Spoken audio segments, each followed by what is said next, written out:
Morning all of you. My self Aarti Tiwari, I am a subject teacher Hindi. बेटा हिंदी में आज हमारा चैप्टर है 14 हर जीव का मोल। जिस चैप्टर का नेम हमारा हर जीव का मोल मीन्स हर किसी का अपना अपना मोल होता है, चाहे वो जीव हो, चाहे प्राणी हो, चाहे कोई भी हो, उसका समाज में अपना ही मोल होता है। उसके कार्य भी अपने होते हैं, उस समाज में उसका स्थान भी अपना अपना होता है। इस स्टोरी में हमको एक मक्खी और मच्छर के बीच में हुई वार्तालाप के बारे में बताया गया है और उनके महत्व को समझाया गया है कि मक्खी का महत्व अपनी जगह और मच्छर का महत्व अपनी जगह है। तो चलिए अब हम अपना चैप्टर 14 हर जीव का मोल चैप्टर को हम रीड करते हैं। ओके,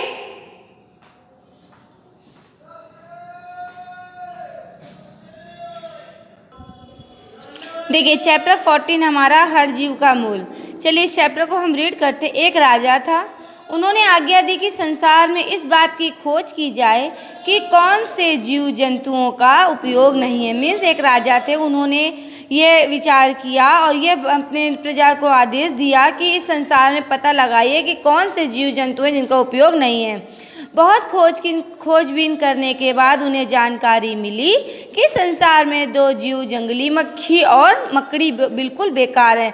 मीन्स जो जंगली मक्खी है और मकड़ी है वो बिल्कुल बेकार है, उनका कोई भी उपयोग नहीं है।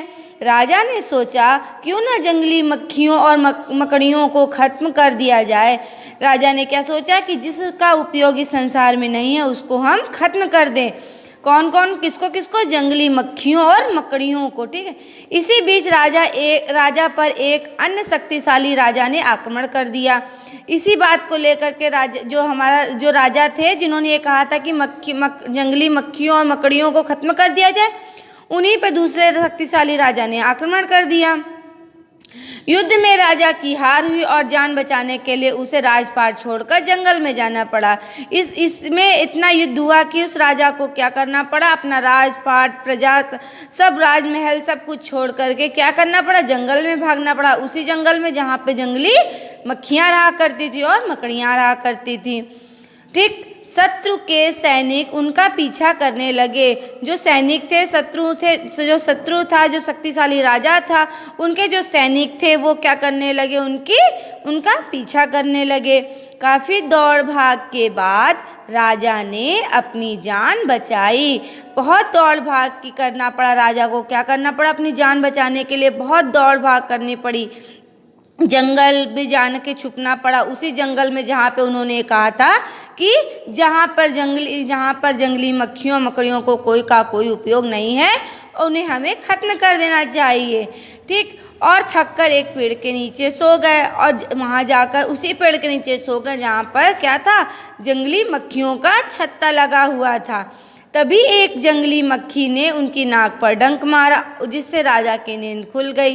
जिस पेड़ के नीचे राजा सो रहे थे उसी पेड़ के ऊपर जंगली मक्खियों ने अपना क्या बना रखा था, जाल बना रखा था।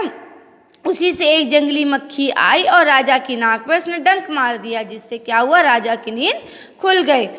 उन्हें ख्याल आया कि खुले में ऐसे सोना सुरक्षित नहीं है। उन्होंने क्या सोचा कि अगर मैं खुले में सोऊंगा तो मैं सुरक्षित नहीं हूँ, मेरी जान नहीं बच सकती। और वे एक गुफा में जाकर छिपे। फिर उन्होंने क्या किया, एक गुफा ढूंढी, उस गुफा में जाकर वो छिप गए। राजा के गुफा में जाने के बाद मकड़ियों ने गुफा के द्वार पर जाल बुना। जब राजा ने गुफा के अंदर चले गए, उसी गुफा के अंदर जिसमें मकड़ियों का जाल बुना हुआ था, जहाँ और किस पेड़ के नीचे सोए थे, जहाँ पर जंगली मक्खियों ने अपना छत्ता बना रखा था। देखिएगा, मीन्स राजा ने क्या कहा था, जंगली मक्खियों मकड़ियों का कोई उपयोग नहीं है, इन्हें खत्म कर दिया जाए। लेकिन जब राजा पर शक्तिशाली राजा ने आक्रमण किया तो क्या पता चला कि वो भागते भागते जंगल में गए और जंगल में जाके वो उसी पेड़ के नीचे सोए जहाँ पर उन जंगली मक्खियों ने अपना क्या बना, छत्ता बुना रखा था, उसके नीचे ही वो जाके सो गए। फिर जब उन्हें एक जंगली मक्खी ने उनकी नाक पर डंक मारा तो उनकी नींद खुल गई, जिससे उन्हें क्या ख्याल आया कि ऐसे सोना सुरक्षित नहीं है। और वे फिर जाकर उस गुफा में जाकर छिपे जहाँ पर मकड़ियों ने गुफा के द्वार पर जाल बुना, जहाँ पर राजा अंदर जाके सो गए उस गुफा में। तो क्या हुआ, उस मकड़ियों ने क्या किया, उस गुफा के द्वार पर मीन्स दरवाजे पर एक जाल बुन दिया। शत्रु के सैनिक उन्हें वहाँ ढूंढते हुए गुफा के नज़दीक आए। जो शत्रु के सैनिक थे उन्होंने क्या किया, ढूंढते ढूंढते उनको उस गुफा के पास आ गए। द्वार पर घना जाल देखकर आपस में कहने लगे, अरे चलो आगे, इस गुफा में राजा आया होता तो द्वार पर बना यह जाल नष्ट हो जाता। देखिएगा, जिनको हम लोग बेकार समझते हैं कि इनका कोई उपयोग नहीं है, ये हमारे किसी काम नहीं आएंगे, परंतु क्या होता है, समय आने पर हमको उन्हीं की सहायता लेनी पड़ती है। इसीलिए कभी किसी को अपने से कमज़ोर नहीं समझना चाहिए, ना ही कभी ये समझना चाहिए कि इसके बिना मेरा काम चल जाएगा। कभी कभी ऐसा होता है, हम जिसको अनुपयोगी समझ लेते हैं, जिसको बेकार समझ लेते हैं, ज़रूरत आने पर वही हमारा साथ देता है। जिस प्रकार इसमें क्या हुआ था, राजा गुफा के अंदर जाके बेटा छुपा था ना, तो उनको किसने बचाया, मकड़ियों ने। कैसे बचाया, अगर वो द्वार पे जाल ना बिछाते तो क्या राजा बच पाता, कभी नहीं बच पाता। इसलिए उसको देखकर उन लोग के सैनिक बोले, अगर राजा इसमें आता घुसता तो क्या इसका जाल बना होता, जाल तो मकड़ियों ने बाद में बनाया था।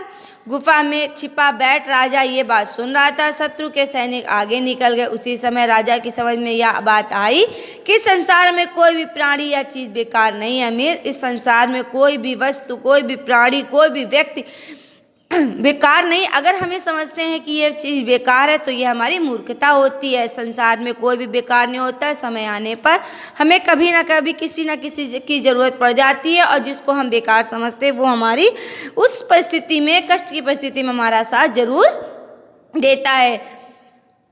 अगर जंगली मक्खी और मकड़ी ना होती तो उसकी जान ना बच पाती। उसने सोचा, अगर मैं जंगली मकड़ी और मक्खियों को मार डालता, मरवा जाता, तो आज मैं इसमें नहीं बच पाता। भगवान की बनाई दुनिया में हर जीव का मोल है, कब कहाँ किसकी ज़रूरत पड़ जाए। इस भगवान ने इस सुंदर सी संसार को रचा है। इस संसार में तरह तरह के प्राणी, तरह तरह जीव जंतु हैं। उन हर जीव जंतुओं का बेटा अपना मोल होता है। ठीक है, कभी भी हमें किसी को कमज़ोर नहीं समझना चाहिए। कब कहाँ किस रूप में हमें किसकी मदद लेनी पड़े ये हम नहीं जान सकते। इस चैप्टर के जो संकलन किया है वो कमला जवाहरलाल शर्मा जी ने किया है। ठीक है, तो मैंने आज आपको चैप्टर 14 पढ़ाया, हर जीव का मोल। इस चैप्टर को आप लोग बी केयरफुल होकर रीड करेंगे। Okay, thank you, have a nice day.